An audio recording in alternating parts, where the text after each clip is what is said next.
After 2 drawn games against Norwich and Colchester, City needed to get back to winning ways. A daunting task when your next game is away at West Bromwich Albion.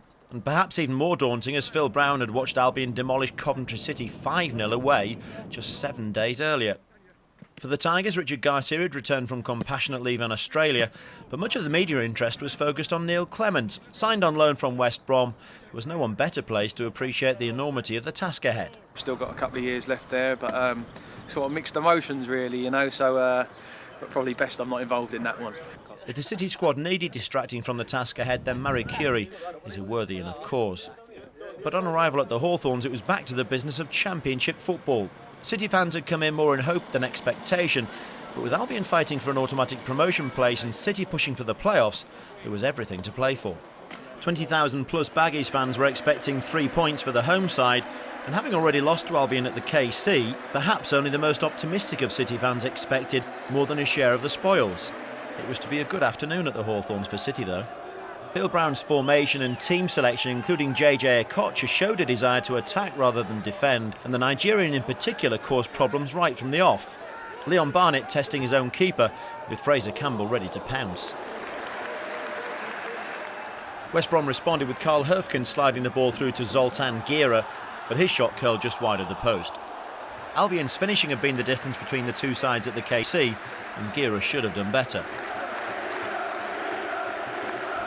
Ron Atkinson had said how much he was looking forward to watching Okocha perform, and the Nigerian international didn't disappoint, bewildering the home side's midfield and providing the perfect ball for a perfect goal from Fraizer Campbell.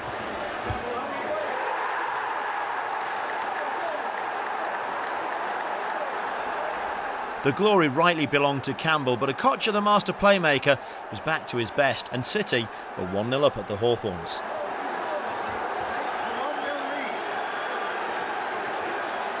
It was a lead that may not have lasted for long were it not for a brave assistant referee flagging Gira offside for this free kick. Baggies fans weren't impressed, but the replay shows that the man in black may well have been right. James Morrison was next to attempt to even the score, but from 30 yards out, Myhill was never going to be beaten by this shot. Tougher tests were to come though, Robert Coram providing Gira with a fine shooting opportunity and Hofkins blasting the loose ball wide. The West Brom defender was clearly offside at the time of Coram's shot, but the assistant referee's flag stayed down. Another close call for City, another missed opportunity for Albion's much vaunted attack.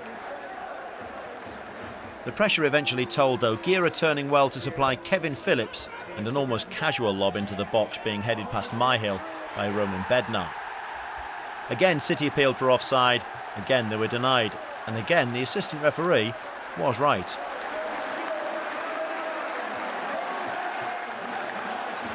It was the Baggies breathing a sigh of relief after the break though. A quick ball from Myhill luring Dean Kiley out of his area, only to lose out to Campbell.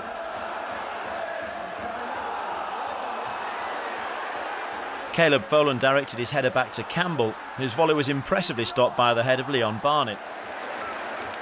Far from soaking up the pressure for the Baggies, the Tigers were creating chance after chance.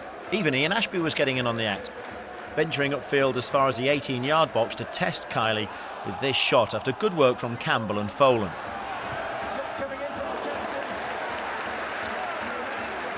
Substitute Ryan Franz provided the next chance, crossing to the far post where Ashby won the header but was unable to direct it on target.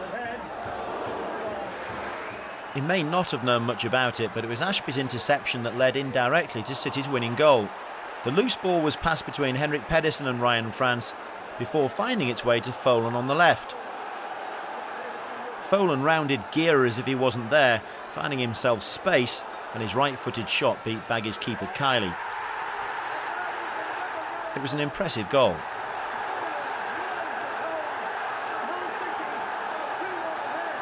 This was more than many Tigers fans had surely dared to expect. Their team was beating the pre-season promotion favourites, the team commonly regarded as the best footballing side in the division, and they were doing it in West Brom's own backyard. That the Baggies would respond was never in doubt, and they got the chance with this free kick, lifted over the bar by Gira. Tigers fans were having a party. Baggies fans were leaving early. They should have been made to regret it though. City's defence was for once beaten down the left and the ball pulled back across goal. 2 Albion players missed it before it fell to the third, Zoltan Gira. The Tigers were still piling on the pressure though. First Barnett had to be alert in the West Brom defence, and then Felipe Teixeira intercepted crosses from France and Marner respectively. But it didn't matter in the end, all 3 points were coming back to Yorkshire. Phil Brown's confident team selection had won the day. The push for a playoff place was back on track.